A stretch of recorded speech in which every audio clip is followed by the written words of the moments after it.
Hello, everybody, and welcome to another edition of Courtside with Christy and Gabe right here on the Her Hoop Stats Podcast Network. I am Christy Winter-Scott, joined as always by my guy, Gabe Ibrahim. Gabe, it has been a historical weekend, an historical week, and a lot of things are going on in the world of women and in the world of women's basketball. Yeah, we come on here every week and we say there's been big deals happening, and we do, because it's a basketball podcast. Obviously, the news of today and the news that will be dominating our lives for at least a little bit and for a while is that the Supreme Court has overturned Roe v. Wade. I don't really know what to say. I mean, I'm tired of coming on here on dark days in our country's history and talking about major historical events. I hate doing that. I don't want to. I don't really know what to say. I mean, I know everyone, there's a feeling of vulnerability, and I don't know how to fix that for me or for anybody at the moment. But what I will say is that there's a lot of people doing work to make things better. Right. And I think, it's hard to see the end at the beginning, and this is the beginning of a fight, not the end of a fight.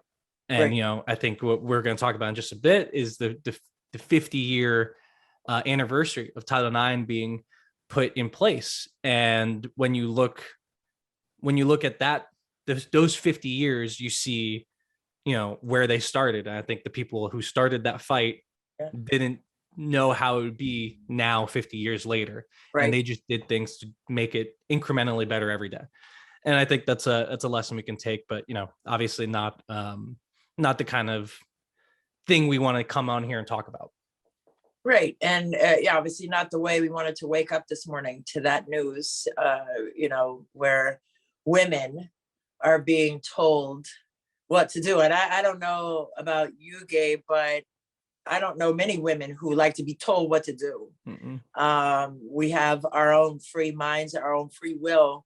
And why are we the ones being told what to do all the time? If you're going to tell somebody what to do, why is it always women that are being told what to do for themselves?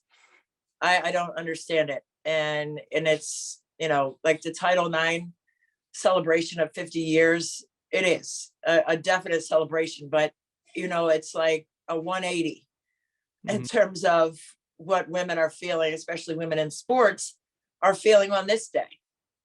Just the, 2 steps forward and 5 steps back. Like, what are we doing?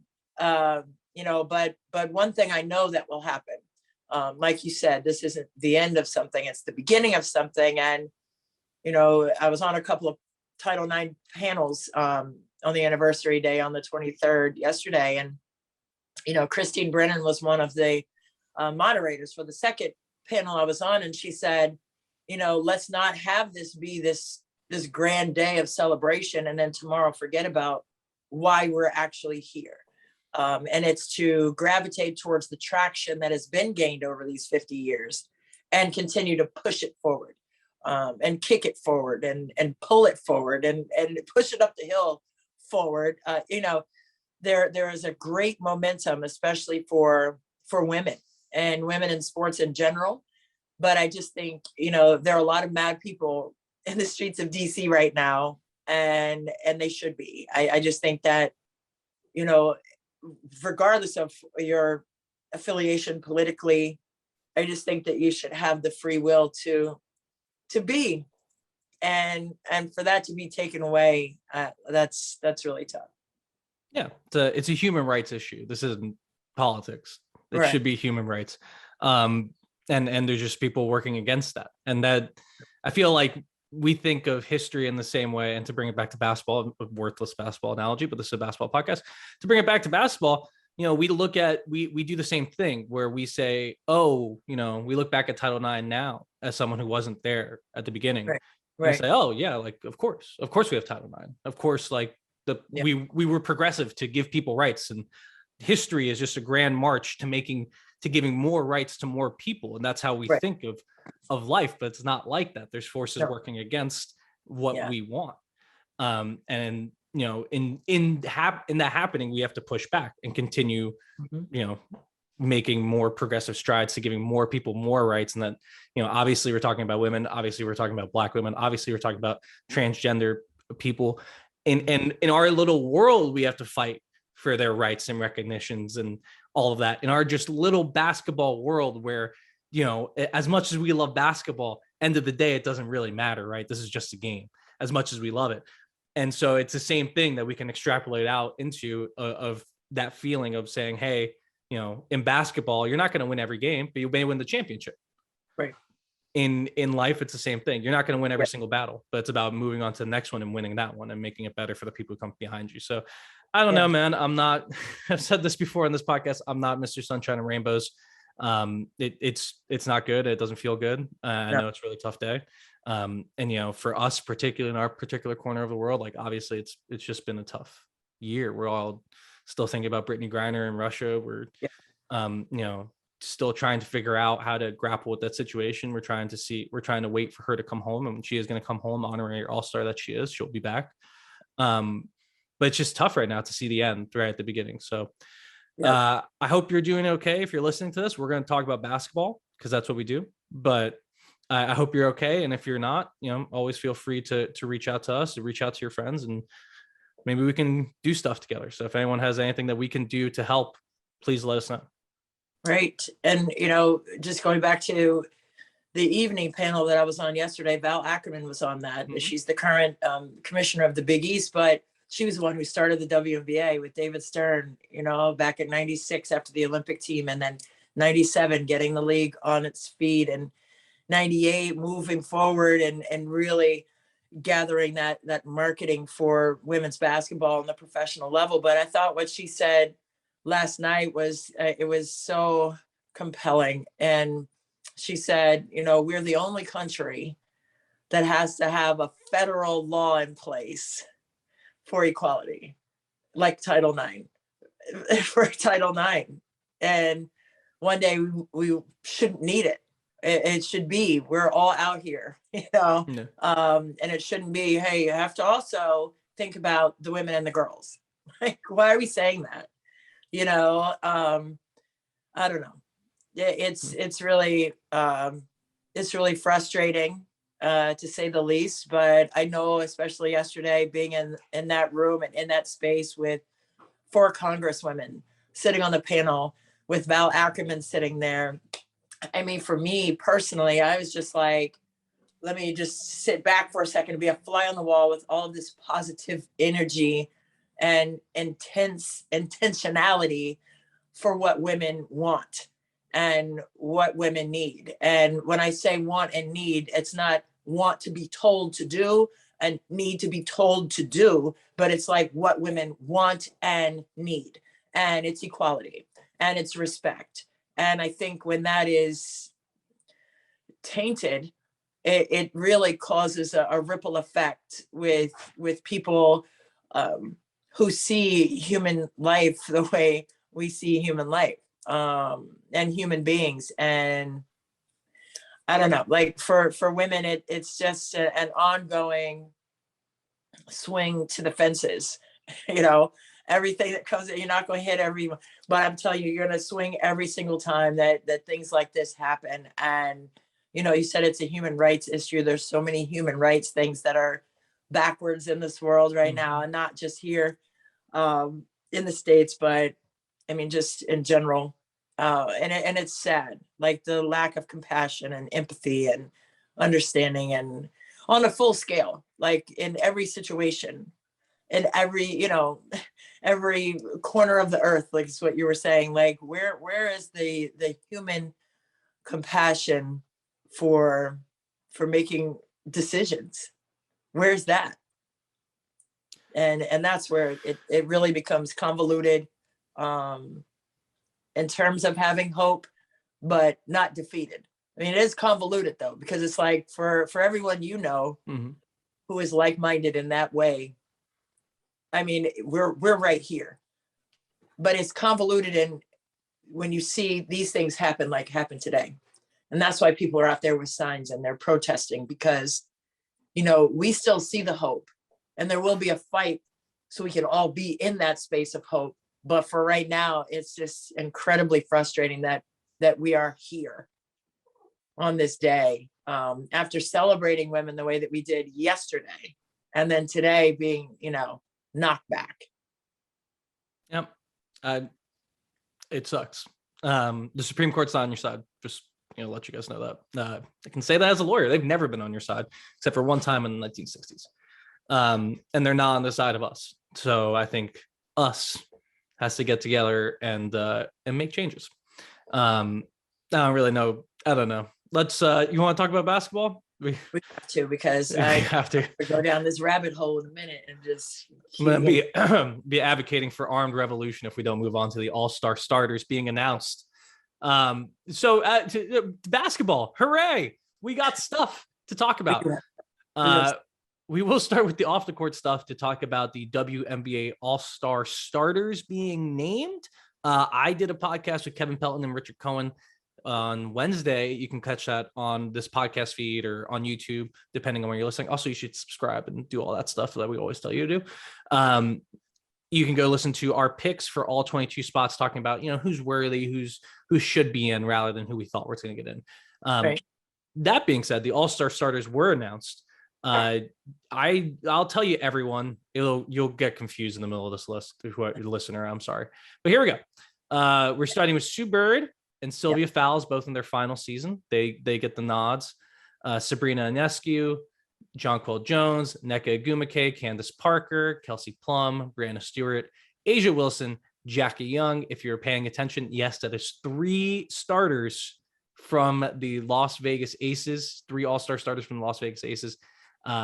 That's a lot. That's 3/5 of their starting lineup is in the starting lineup for the all-star game. This group will be split into 2 by Breanna Stewart and A'ja Wilson, who are the leading vote getters. They'll be the captains. They will pick those players. Any initial thoughts here before we get into like the voting aspect and the voting breakdown that WNBA gave us? Well, I think number one, the honorary all-star Brittany Griner is going to be honored. And I know you mentioned that earlier. But number 2, just with having 3 of the Las Vegas Aces as starters, I know a lot of people listen to our podcast, and I've heard what we say regurgitated, in public places. So best players on the best team, and I know I said that in our previous podcast about A'ja Wilson right now. And I know we're not doing early picks for MVP, but on that podcast we were. And and that's what I went with, saying A'ja Wilson is the best player on the best team. And I know other people have that same opinion and are not listening to the podcast. So there's that too. But thank you for listening if you're listening. But with that, with having 3 starters, I don't really have a problem with that, because I know that Plum, and I know that Jackie Young is getting attention as MVP candidate. And I know she had an injury recently. It kind of had her in and out of the lineup a little bit, but still, I don't have a problem with it. And I know that's a lot in terms of percentage of your starting lineup being on the all-star team, or on the all-star list. But I'm not mad about it. Are you mad about that? No, we don't like that. No, I think it's fine. I had Plum and Young both in my starting lineup when I voted. I don't get a media vote. I just had like a normal fan vote, which we should get media votes. So, WNBA, yeah. We should get those. I had Plum and Young. I think both of them have been absolutely incredible. I think both of them have gotten some MVP stuff, which I still don't agree with. I think the MVP is A'ja Wilson, and your second choice would be Breanna Stewart. But I think those 2 being in there is certainly not like something bad. Actually, on our podcast where we were picking, Richard Cohen picked Chelsea Gray to be a starter, because he said that she was so involved in everything that the other players were doing, that she's really the straw that stirs the drink, and she makes everything happen. I think that's a very valid argument too. So personally, I'm cool with all 5 of the Vegas players getting in the all-star game. I didn't think all 5 were starters. I thought we'd end up with 2 or 3. Understood. but I think all 5 of them probably deserve to be in the All-Star game. And it is partly because of the best players on the best team. Right. But it's also just because they have been all-stars, like in their own right. They have all been all-stars and they have been incredible. So I think they deserve that nod. So I thought that was interesting, the Vegas thing. I'm not surprised. I think Sabrina Ionescu deserves to be up there, and what a season for her. Oh, yeah. She's moved off ball a bit and she's made her game open up. She's playing a lot more like she did in Oregon, just coming off screens, basically spamming screens the entire time. Yeah. And that's huge for her because she's being able to get reads and understand them quicker when she's coming off the ball to get the ball and then go into a screen. And we see that with Natasha Cloud all the time too. So yes, I think that's a great pick. And then we have Sue Bird making it. This one, just a little upset by. really? Sylvia Fowles Do tell. is in her final season and she's playing like an all-star. There's there's just a solid argument that she is an all-star starter, especially the news that she came back. She came back in Minnesota's last game. I don't remember who they're playing. I'm sorry, I don't have that in front of me at the moment. Oh wait, I do. Yeah, they're playing the Mercury. Sylvia Fowles comes back and plays really well. And I'm like, okay, then she's healthy. She can play in the game. Great. I think she's an all-star starter on her own merit, regardless of being in her final season. Okay. Sue Bird is not an all-star this year. Last year, there was an argument. This year, she's just not at that level of playing like an all-star, let alone an all-star starter. So she's getting the spot because she's Sue Bird. And that's fine in her final season. I don't mind. That's not something I don't care like if she's in the game. But what we brought up on the last podcast, I want to propose to you was that the WNBA should have treated this like it was Dwayne Wade's final season or Dirk Nowitzki's final season, when the NBA gave those 2 honorary spots on the All-Star team because they knew the fans would vote for them because they were in their final year, and they didn't want to take spots away from players who were deserving because of the production this year. Yeah, that's my problem with having Sue Bird up there. So do you agree with me? Am I off base here? I mean, if you boil everything down to that 3 ball that Sue Bird hit in New York to close that game, no, it's just for that alone, Sue's an all-star. I don't know, but I understand what you're saying about the honorary nods that Dirk got and Dwayne Wade and those guys. And that probably would be better to do it that way because of the players who are, statistically having career years, and you don't want them to be sitting at home while the All-Star game is being played for the sake of nostalgia and respect of obviously a player and person like Sue Bird is. So, I mean, I say, I don't know. I feel that, but she's an all-star. I mean, I think Seattle's a different team with her not on the floor this season. But I also know that with Sylvia Fowles leading the league with 10 boards a game prior to returning from injury. So I don't know how many boards she had in that Phoenix game. But, I mean, if you can get 10 boards in your final season and lead the league in that way, I mean, you're working hard and you're staying steady and efficient and consistent, which at the end of a lot of careers, consistency is not one of the words that's usually spoken. She had 14 points and 10 rebounds. Come on. She's awesome. Come on, Sil. Well, it should be pointed out too, like, all right, Sil's 36. Sue at 36, I'm pretty sure she made the All-Star team, of her own merit. Right. Right. So it's like, I'm not saying, that my point is, like, I just didn't think this year she earned that nod, and we knew she was going to get the nod because of course she is. She's a legend. Like Sue Bird, the legend. That's why I'm not mad. I'm not mad about it. That's why I'm not indifferent about. I'm not like saying, well, she shouldn't. Yeah, I just feel bad for a player like, Skylar Diggins-Smith, as we talked about momentarily. I think Skylar Diggins-Smith we talked about her as a lock to be a starter on the last podcast because she's been awesome. The only reason that Phoenix really, I mean, Diana Taurasi's been pretty good this year, and this player, Phoenix has some good players, but the real reason that Phoenix has won any of the games they have won is because of Skylar Diggins-Smith. No doubt. So it makes me just a little queasy to sit here and say, oh, like Sue Bird, who's averaging, 9 points a game and not really having a great year. I hear you. deserves that nod over someone who is playing out of their minds at the moment. So it kills me. I understand why it happened. And I think at the end of the day, it'll be okay.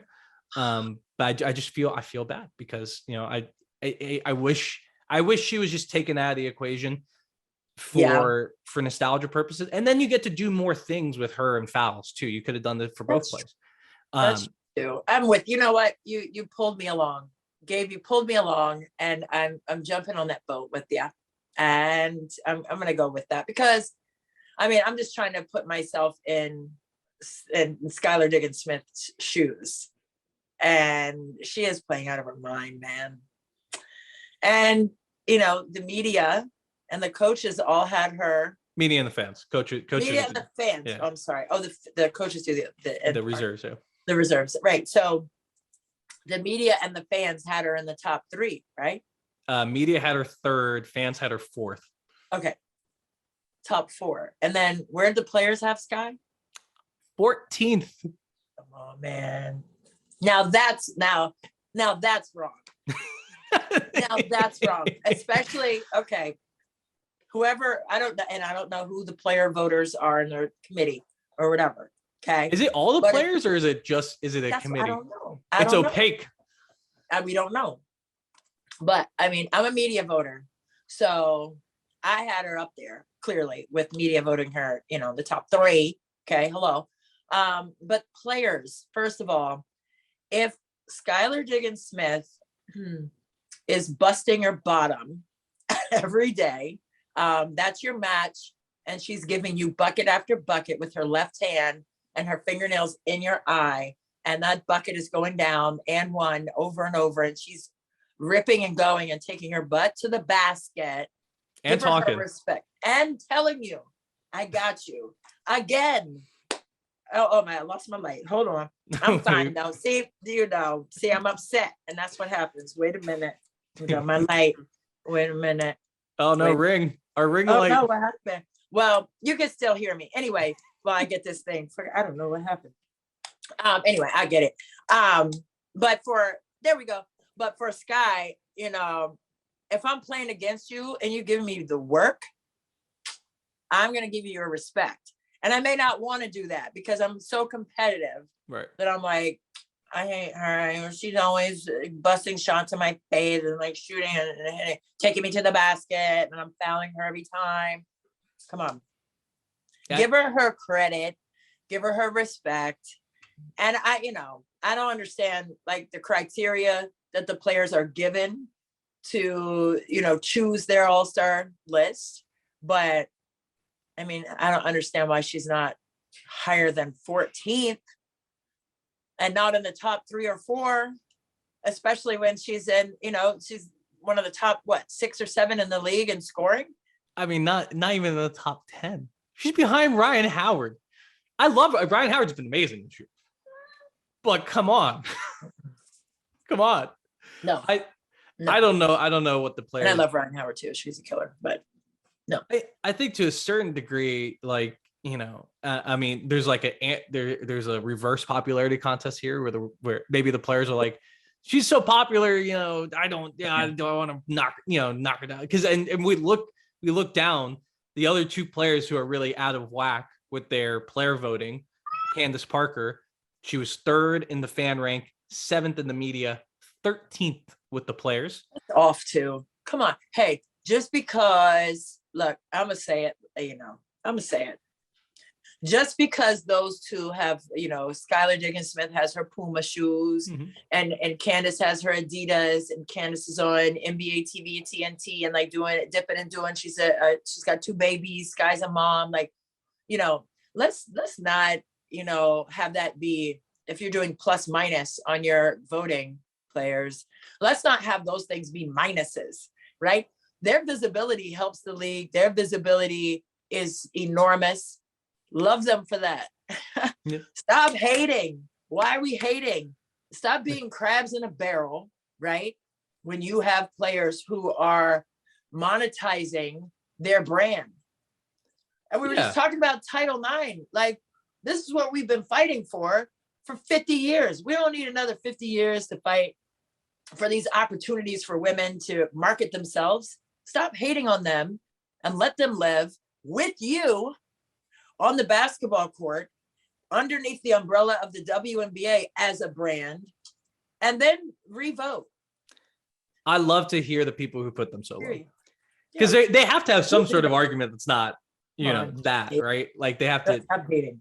Yeah. It has to be like that's the only logical explanation to this process. There's no way there are 13 bigs in this league better than Candace Parker. There's no way there's 14 guards in this league better than Skylar Diggins-Smith this year. There's just not. No, there are 13 crabs in a barrel pulling Candace down though, and then there are 14 crabs in a barrel pulling Skylar Diggins-Smith. I don't know. I mean. And then the third player who was out of whack is Elena Deladon. She was 4th in the fan rank, 12th in the media player rank, 20th.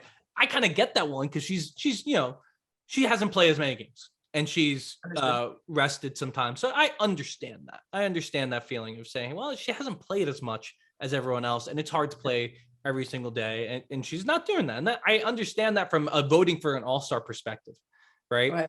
I understand saying, hey, this person hasn't been an all-star because they haven't been playing in as many games, right? I think I kind of understand that. But again, what's the criteria? That's what I'm saying. Like, is that part of the plus minus system that the players use to get players in or not? Well, there's no system. You can vote for whoever you want.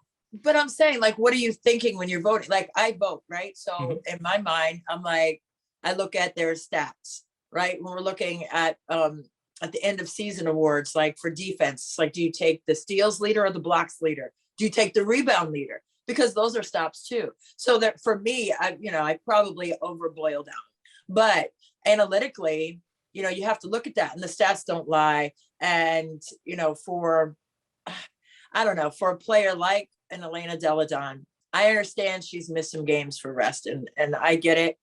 But the games that she's played, she's been great.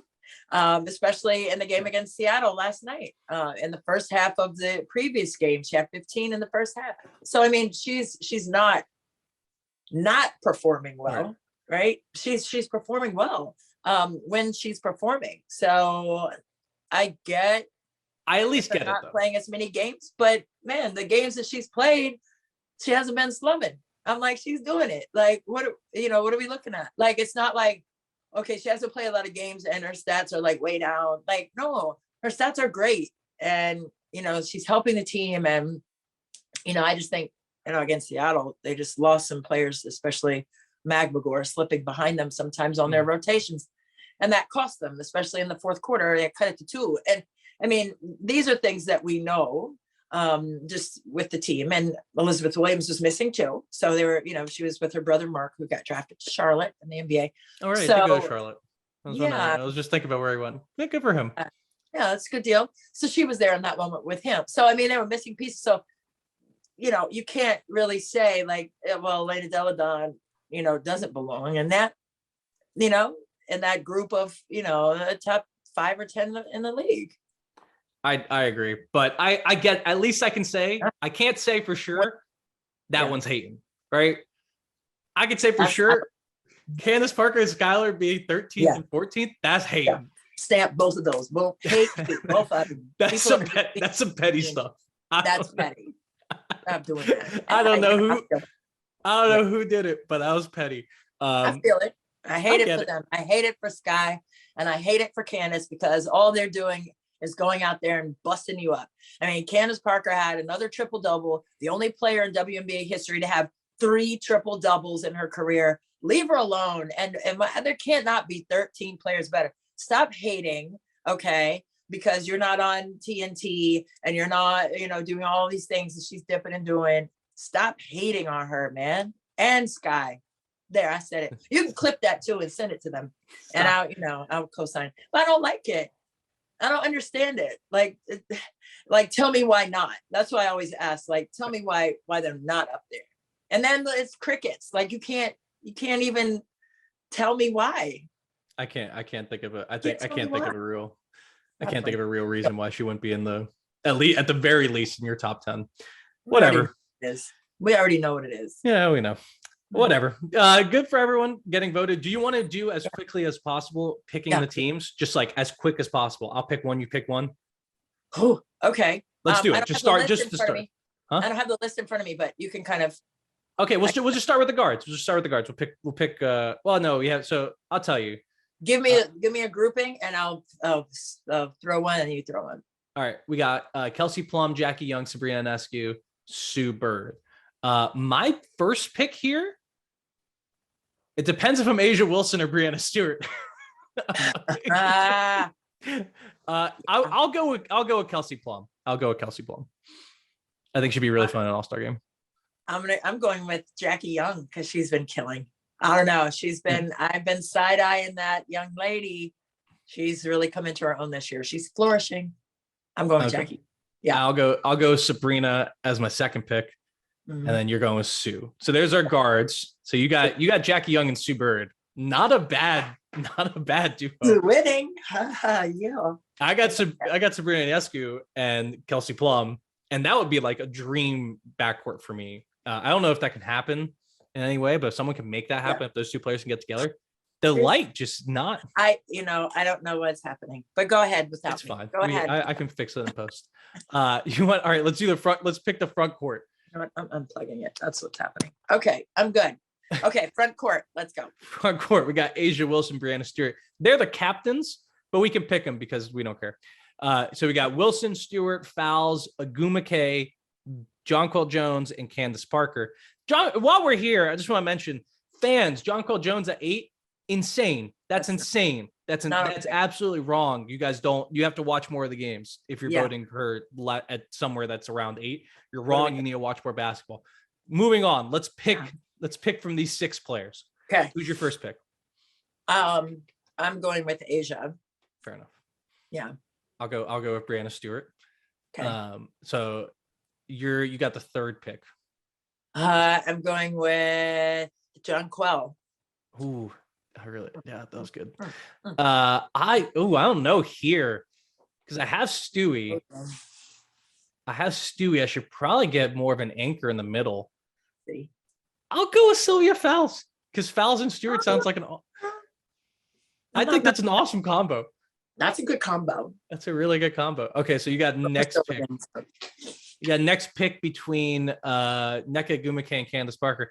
It'd be crazy if those two are on the same team, right? What a team that would be if those two were on the same team. And maybe with like an awesome point guard like Chelsea Gray. Yeah. Who's going to be an all-star. That'd be, I mean, that team would never lose, right? Oh. If they were all on the same team, that team would never lose. And right. They would always stay together because how would you let any of those 3 go? No. Sorry, LA fans. I need to get one in. Oh, yeah.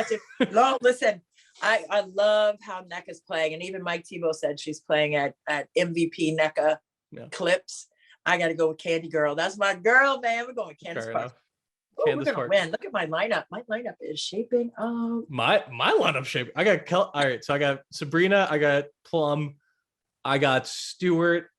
I got Fowles, and I've got Nneka Ogwumike. All right. We're Spacing my. Well, I think the spacing will be fun. And then you got. Yeah. Come on. Sue Bird. Boom. You got who's your first pick? You're Jackie Young. Boom. Sue Bird, Jackie Young. Boom, boom. A'ja Wilson. Jonquel Jones. Candace Parker. That's a really good. Come on now. Come on. That's a really good all-star game, folks. If we got that, just saying. All right, quick picks. That was fun. We're winning. Quick picks. That was fun. Also, I wanted to mention one thing because you brought it up with Mark Williams. Really, women's basketball centered NBA draft last night. Oh yes, because not like Monica McNutt was doing all the player interviews, which is awesome. I didn't know that. Oh, good. Yeah. I was gone. I wasn't home, so she was doing the player interviews, and she was she made everyone feel comfortable. That's what she does. She's great at this. But there was a lot of players, whose parents were players, and mainly players whose mothers were players, right? Yes. So I mean, Paula Banchero's mom was a awesome player at University of Washington. Obviously, Jaden Ivey's mom is Niele Ivey, the coach at Notre Dame, superstar at Notre Dame. And it was real. That moment was really, really cute because it was, I was listening to the ESPN broadcast, and it was Chene talking about how she was like getting emotional, talking about how she knew Jaden when they were younger. They brought in Enrique to give Jaden a message after he got drafted. Oh, and it was just, I didn't know that. Oh, that's super cute.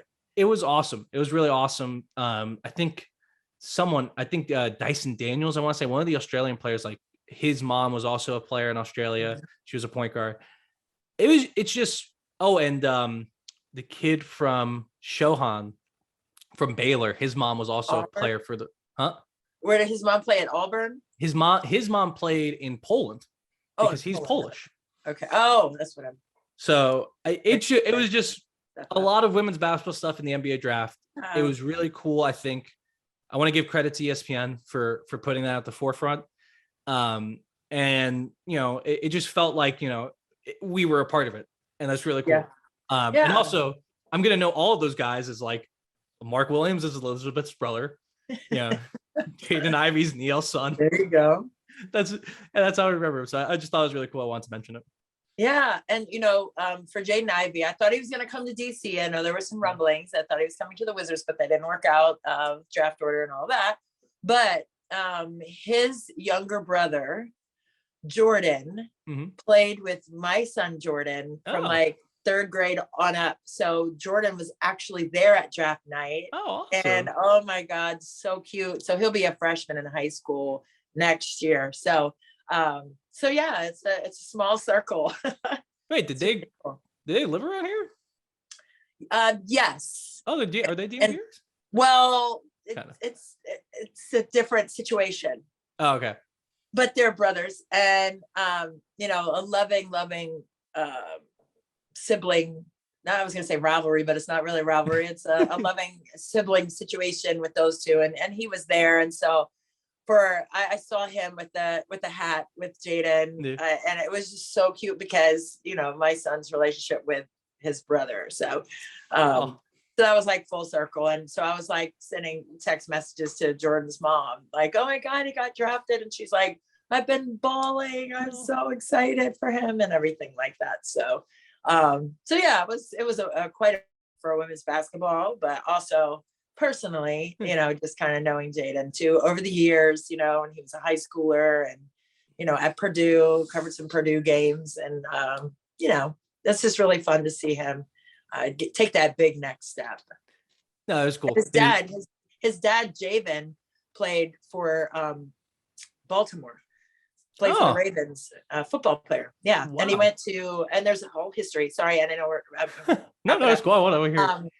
He played at Detroit Country Day, where Weber went, and I don't obviously wasn't there with Chris, but he played, I think, with Chris Webber's brother, and I think Derrick Rose was there during that time. But he played basketball and football. Ended up playing football, and I want to say he went to Notre Dame.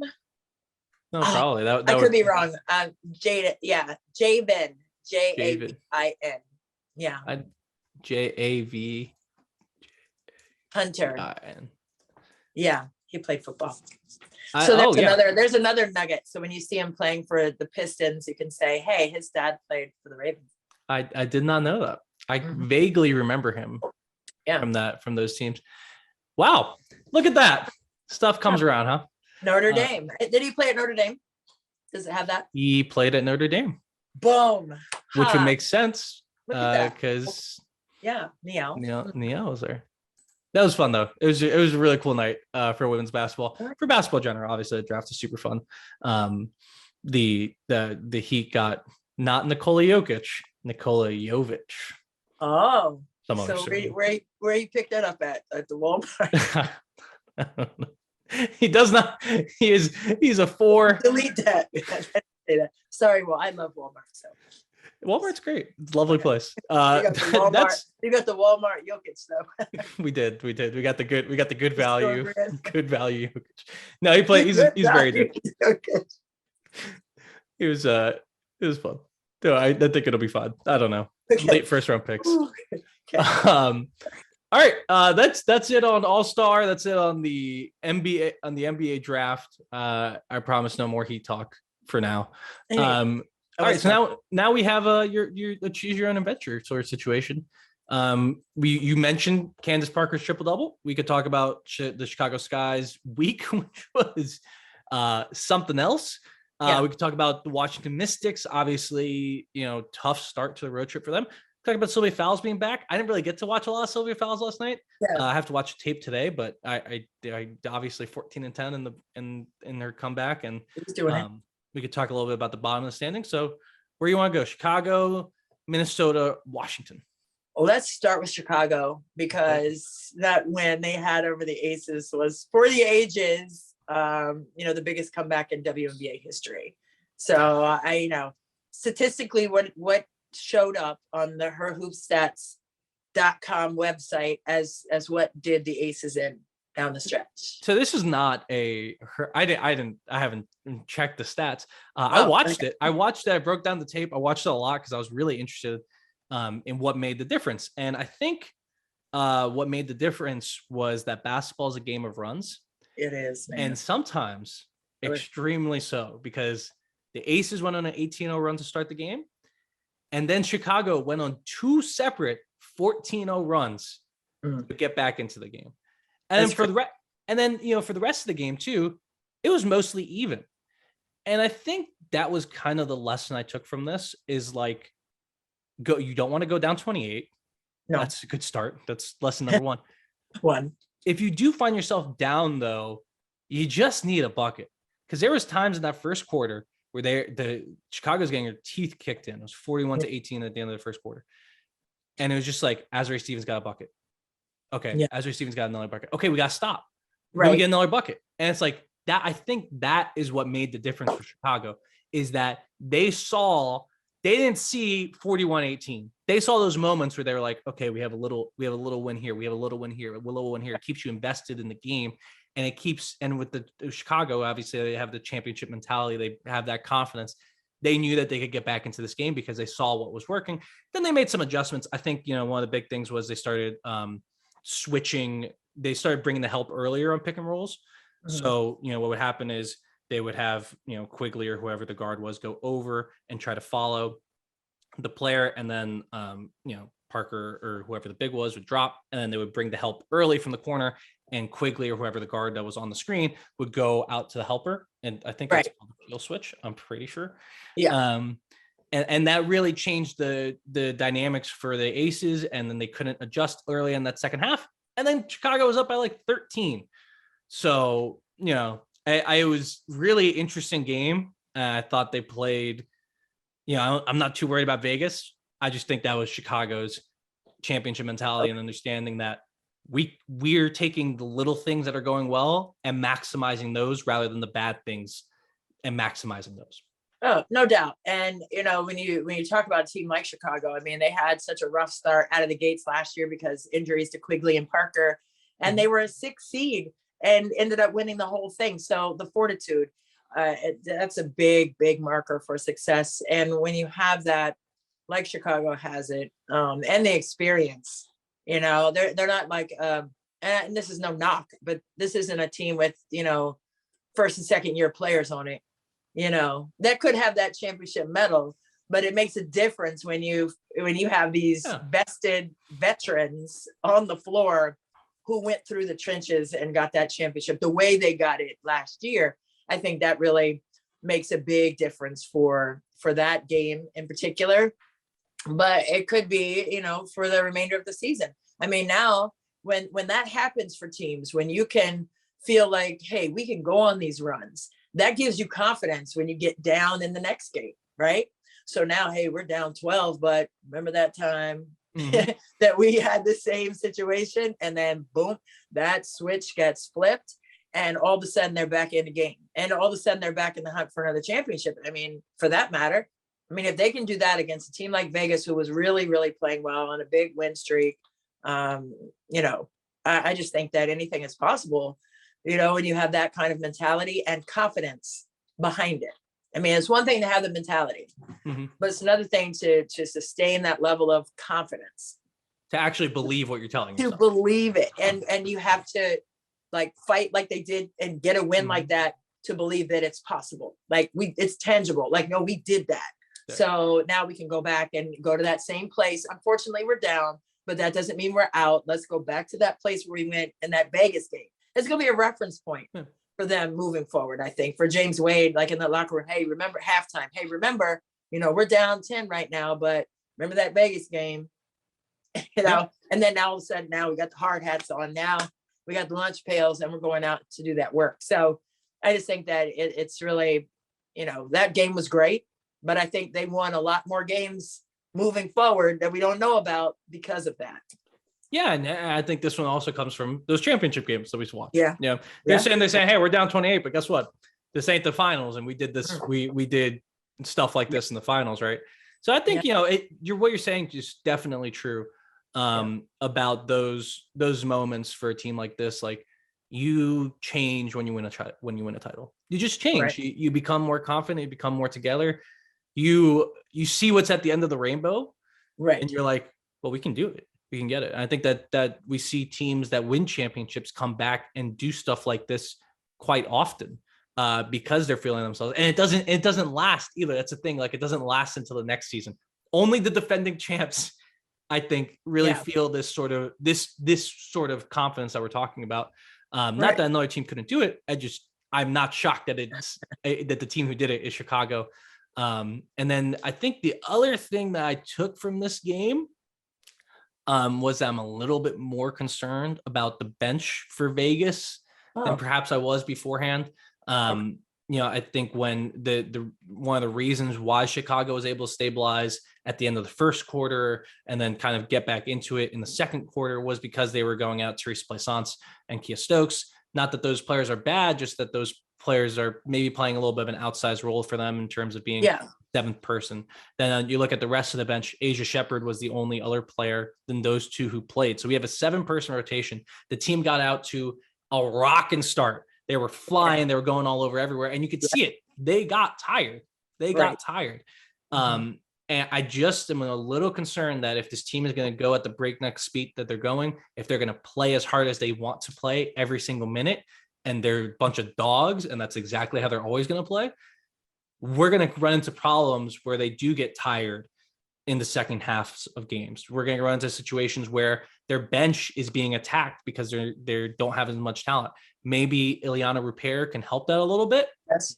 But I'm a little concerned about it. I'm a little concerned about it going forward in this future. I mean, in this season. But I still think like Vegas is fine. I'm not saying there's just, sound the alarm. It's just something I noticed, and a good team like Chicago can take advantage of it.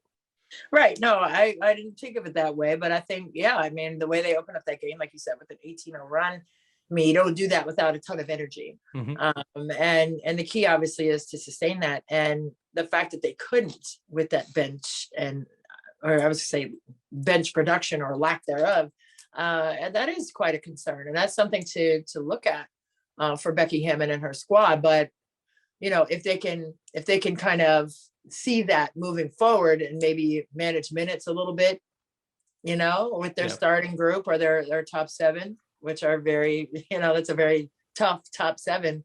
But I think with that being said, I think that, if they can manage minutes and try to fix that and, balance it out a little bit, I think they'll be okay. But I'm going to watch that. I didn't think about their bench depth being an issue moving forward, but Chicago definitely exploited that in that particular game.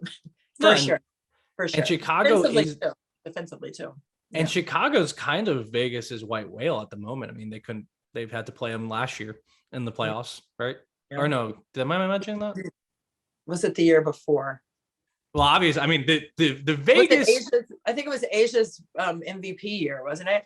I don't remember how, and I should remember, obviously, because I watched every minute of the WNBA playoffs last year. I don't remember who the semifinal series were. No, the Aces played the Mercury. I'm sorry, the Aces played the Mercury. That series was also ridiculous. No, the Aces Sky rivalry is awesome. This is like, I don't know, at least in my head, the third classic game that they've had. They had obviously they had the Hamby Heave. They had that game to open the bubble. Do you remember that? I do. Chicago won on the hammer action to Allie Quigley. Yep. And then they had the biggest comeback in WNBA history. They've also just had like awesome games in the past because Liz Cambage did not get along with most of the Chicago Sky players. And I guess that's continuing. So hopefully we get a playoff series here, because I think these teams could really get after each other and it'd be an awesome series. But We don't have to take that much away from this game. Just those two things about Chicago has that championship mentality. Yeah. And that Vegas's bench depth is concerning. Yeah. I agree with that. Both of those. Yeah. And I will be watching Vegas moving forward with that, see what that looks like. Yeah. Yeah. We'll see how it works out. I do like Asia Shepherd. She's playing pretty well though. She is. Kirsten Bell has not been playing at all, which I know. It's a little concerning considering how high I was on her in the draft. Also, now completely off topic. Shouts to Nia Clouden earning more minutes in Connecticut. Girl. Where's that shirt? Oh, I have it. I'm waiting for her. The first big game she has, like actual big game, and it's coming. It's coming, folks. Girl, wear it. I'm wearing the shirt. I love it. Yeah. So that's what I got in Chicago. Do you want to move over to the Mystics? Yeah. They've had an interesting week. Yeah. Out west. Close games. But I think with Delle Donne didn't play in the LA game on Sunday. And I did listen to their post-game comments after their Seattle loss last night. And someone asked, I think it was Jen Hatfield, and she asked, how are you feeling just in general with that long flight and everything? How was the flight? And she said, long. But I was watching the game with my son, and he was observing Delle Donne. He was like, she looks good. Like, she's moving really well. And I was like, yeah, she's good. Like, she's getting some buckets down, and, she's in the flow of the offense. And I know that, if we're talking analytics again, but that left block is one of her high percentage spots. But a lot of times, especially in the second half, I think she found herself on that right block sometimes and wasn't, I don't know if it was the way Seattle was rotating towards her on that right side, doubling her up and crowding that space. And a couple times Atkins was also on the right side. You don't see that a lot. So I don't know if they misreading or I don't know what happened, but a couple of times Delle Donne and Atkins were both on the right-hand side of the floor, and which is a little uncommon. And not that that's a play call on Mike Tebow's part. I think it's just how the offense was flowing and the shot clock was running, and that's just where they found themselves sometimes. But I just found it to be a little intriguing, just like, oh wow, well they're on the right side of the floor and they're not getting those shots down. Atkins was missing shots. There were uncharacteristic misses for her, even on the left side. But I think there was one time in particular late in the game where Delle Donne got it on the right block. She went to make a move, and someone, I can't remember who rotated, but crowded her space. She fell down. Was it Ezzy? Yeah. She fell down. They went the other way. And I'm like, I don't know if that was great rotation or she just wasn't expecting that read defensively, or a combination of both. I think they did do a little bit. I mean, like toward in that third quarter, I think that was in the third quarter, right? Something like that. I think what Seattle started to do was just to trap the baseline. Right. They were kind of pushing Delle Donne and the other bigs for Washington down, and making it look like they had the baseline move, and then bringing over the other big. And they can do that because I talked about Ezzy and Stewie together on the last podcast, and those two just work perfectly together. I mean, they're so smart. First off, they're so fast and they're so long that it's just it forced Delle Donne to fall down. And this was a game that she was playing great in. She had 20 points. So I thought I'm with you. I thought EDD looking good was a big deal on the road like that. I thought that was huge for the team. I was a little concerned with how they managed the defense, but Seattle's a good team. You're going to lose sometimes to good teams because they're good. Right. And it was a 14-point win. It really, to me, didn't feel like that. I mean, like you mentioned, that they brought it down to 2 points. It would probably like average out to like a 9-point win or something like that. And that's nothing to be that worried about. So I think there's some good things to take from that. The game that kind of shocked me a little bit, I know Elena Delle Donne didn't play, but I'm surprised that the Mystics gave up 84 points to Los Angeles Sparks. And I was really surprised and like heartbroken for Natasha Cloud that she missed that free throw at the end of the game that would have tied it, because she was incredible. I mean, I'm doing a video that'll be up on my YouTube later today, like about how they got Mike Tebow and Natasha Cloud got technical fouls on one play, and the Mystics went on like a 20-5 run in the last 3 minutes. Yeah. And then for Natasha Cloud to miss that free throw, it was really tough. I felt really bad for her. So I thought that game, that the Sparks game, if the Mystics end up in the situation where they're like, one game back of being in the 4 spot and hosting a playoff series, and they're in the 5 spot, right? This is one of those games I'm going to look at and be like, wow, this was a missed opportunity. Yeah, I agree with that. I think, in that LA game when Natasha Cloud had a career high 13 assists, she had 13 points in that game, was phenomenal. Like you said, after getting that technical, and Mike got that technical, and then it was like full steam ahead for the whole crew. And it was just not a commonality for Natasha Cloud to go 2 of 7 in that game from the line. Well, she had to miss one on purpose. She did miss this. Okay, so 2 of 6. Yeah. Yeah, so you take one off. But no, that second one she did have to miss. She had to miss it. And Mike Tebow was on the post game call on that one, and he said, no, I mean, obviously that's what you're doing. Like, we needed to get the ball. There's a couple seconds left. What was it, 2 seconds left? Yeah, 2.5. 2.5 seconds. And, that's what you do. So, yeah, she did have to miss that one. But speaking as someone who, like, freshman year in high school had to be in that same kind of scenario, that sucks to miss that. But then also to have to miss it, and my 14-year-old self made the one I was supposed to miss. So I digress. So at least you didn't do that. But anywho, I think that was just not something that she will forget.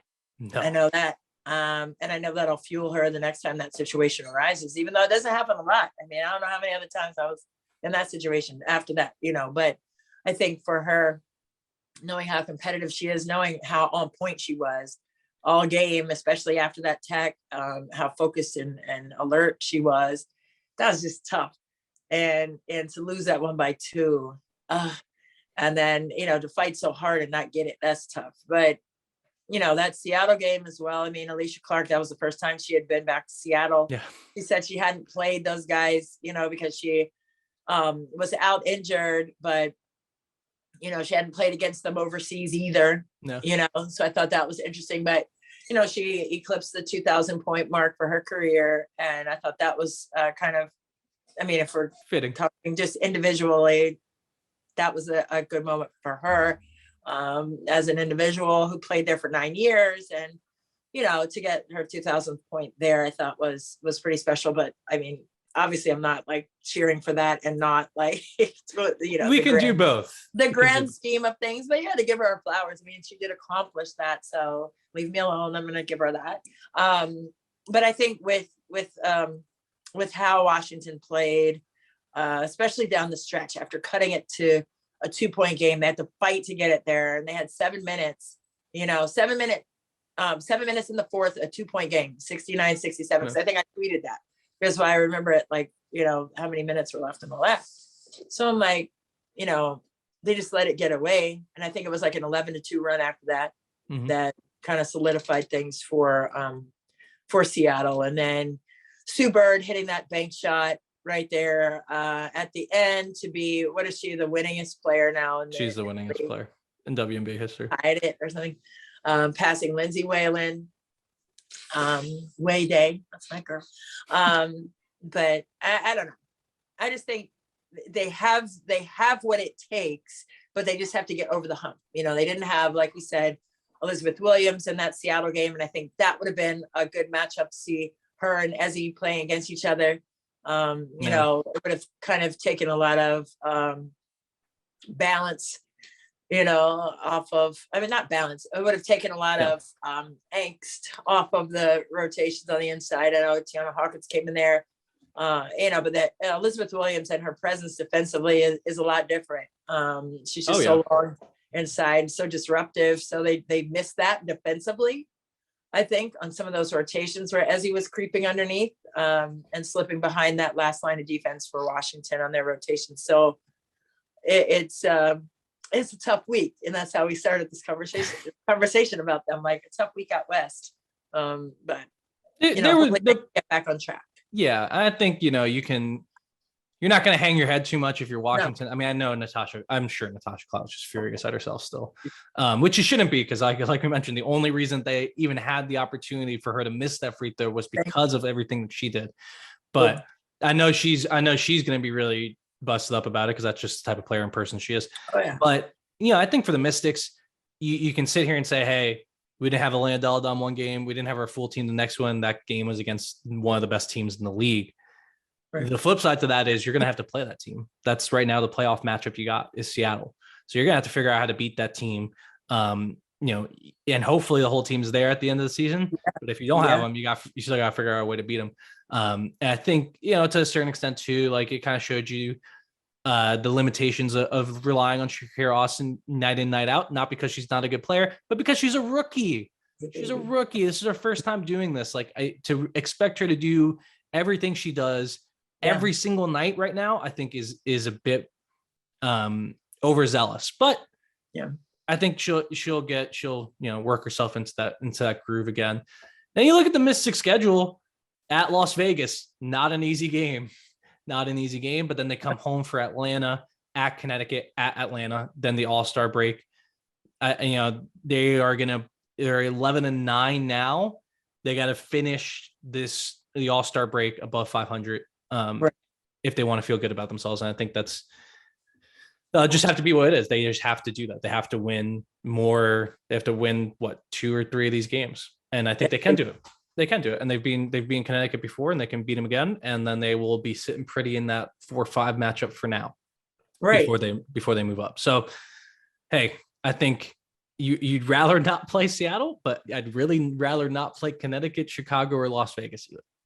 Right now is tough, man. They're, especially Vegas after that collapse against Chicago. It's like, now they're refocused, recalibrated, like, well, we can't let that happen again. And sometimes, I was talking about how that can work for a team like Chicago to reference back, right? Yeah. Into something like that. But now so can Vegas. Like, hey, we can't let it happen. Like, we're up 15 or whatever, like we're up whatever.